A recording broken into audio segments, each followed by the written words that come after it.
This is CJ on my way into People Serving People, along with a couple of my Star Tribune colleagues, to meet one of the hard rock world's gods, a gentle soul with a deep concern for the homeless. The longer we waited for the superstar, who was in town to rock the X, the more I wondered, are these dark glasses as close as we're going to get to this guy? John. Hey, John. Jason to How do you Russia. do? Nice to see you. Hi. Hi, John. Stacey. Hello, Stacy. Hi. I think let's quickly. So here we are, the completion of our third visit, and I'm handing it over to you guys. Okay. If you have some questions. Okay. So with all the possible issues to take on, devote time and energy to, you've chosen homelessness and affordable housing. Yeah. Why this issue in particular? Ultimately, I realized 6 years ago that I didn't need a scientist to create a cure for it. It was going to take money and effort. And the inception of our foundation was in Philadelphia. And it was under the guise of owning a sports franchise, which was Arena Football. Then we started to focus on this issue because I realized that it didn't matter if you were a Republican or a Democrat, if you were young or if you were old, if you were black or if you were white. The homeless issue hits everybody across all kinds of lines.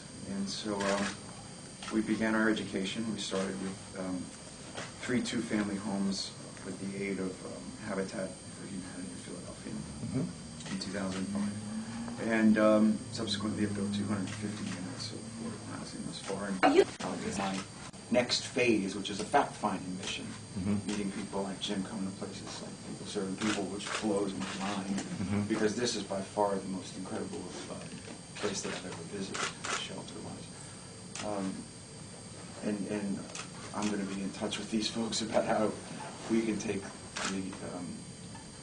the footprint and get this message out to a greater, as Jim so kindly said before, circle. I've heard this. People I think I read it into other cities and other situations, and I think that this is a model that's obviously successful, but can and should be duplicated, because a lot of times the public perception of the homeless case is that of trouble, and I don't want them in my neighborhood, and I'm afraid of, and what you're really afraid of is the unknown.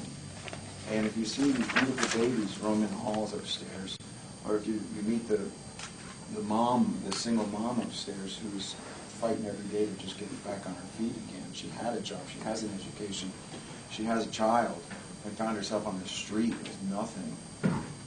That's the face of today's homeless America. Okay. Well, I think. I'm going to sound check. May I ask you?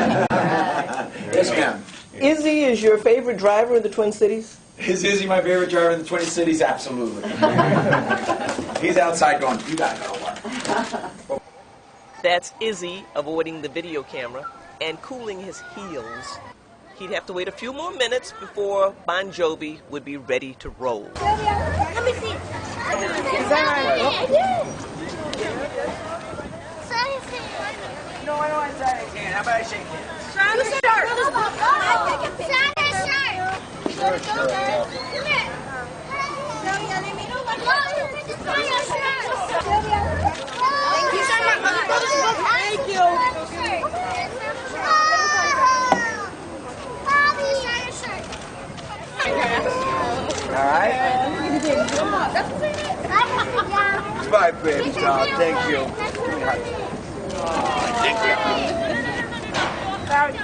Here, I'm going to sign on this side and you take half of this one.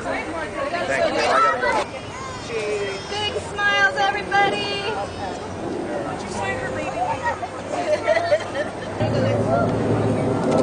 Bye-bye, y'all.